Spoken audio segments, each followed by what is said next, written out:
Bismillahirrahmanirrahim. Yang berikutnya, faidah atau keutamaan belajar ilmu fikih adalah untuk melapangkan, menjadikan hati kita lapang dada. Kenapa di Indonesia misalnya banyak yang berantem antara satu jamaah dengan jamaah lain?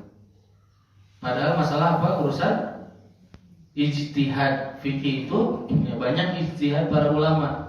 Kesimpulan-kesimpulan para ulama memahami dalil. Berantem, yang satu kunut, yang satu nurut. Salam. Ya. Kenapa? Nah, maka belajar ilmu fikih faidahnya adalah apa? Melapangkan dada. Kita tahu oh ini khilafiyah. Yang satu tahiyatnya digerakkan, yang satu tidak digerakkan. Ini khilafiyah. Yang satu baca doa iftitahnya Allahumma baik baini, satu lagi ini wajah lillahi seterusnya. Oh ini masalah khilafiyah. Kalau nggak tahu masalah fikih kita berantem seakan-akan ini masalah apa?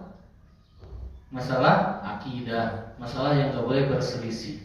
Nah maka belajar ilmu fikih itu salah satu faedahnya apa? Melapangkan apa? Melapangkan dada. Ya. Ada orang kalau jadi imam Al-Fatihah baca Al-Fatihah basmalahnya dikeraskan. Ada yang nggak dikeraskan, ini khilafiyah. Ya masalah istihadnya para ulama. Maka fungsi belajar ilmu fikih yang ketiga yaitu melapangkan apa? Melapangkan dada, bertasamuh.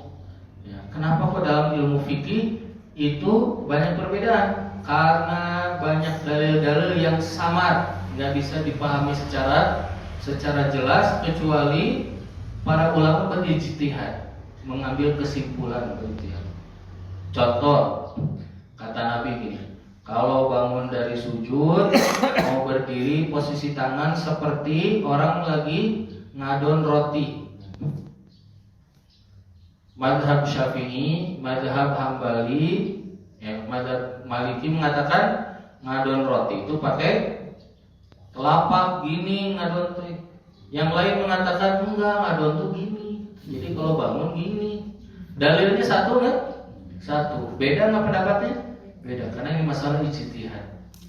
Siapa yang boleh berijtihad? Mereka para ulama yang ngerti agama, ngerti dalil dan ngerti bahasa Arab. Mereka paham Al-Quran, paham Sunnah. Ya, mereka adalah ulama-ulama yang ada di zaman dahulu.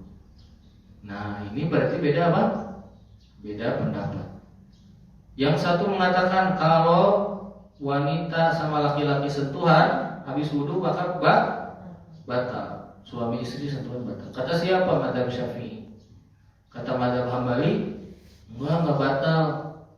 Dalilnya apa? Syafi'i. Kata Syafi'i, dalilnya itu sama kayak Hambali. Kata Hambali, apa dalilnya? Sama kayak Syafi'i.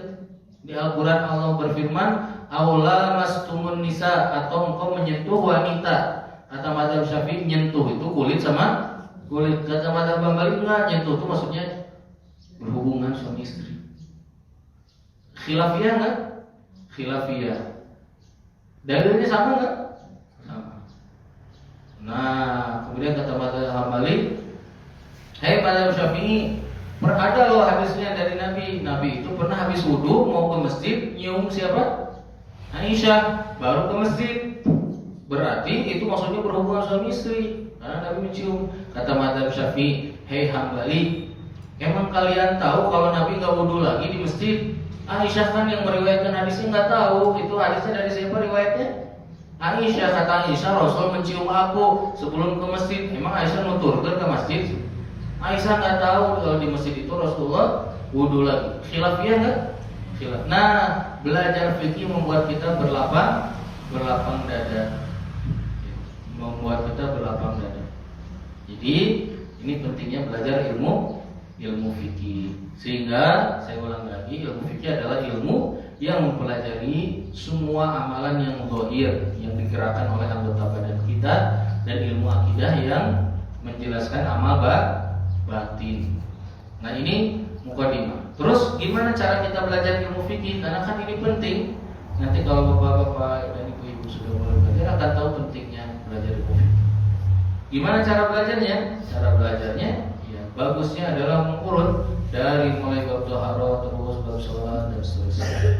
Dan ya, Saya sarankan belajarnya dengan mempelajari kitab fikih madhab.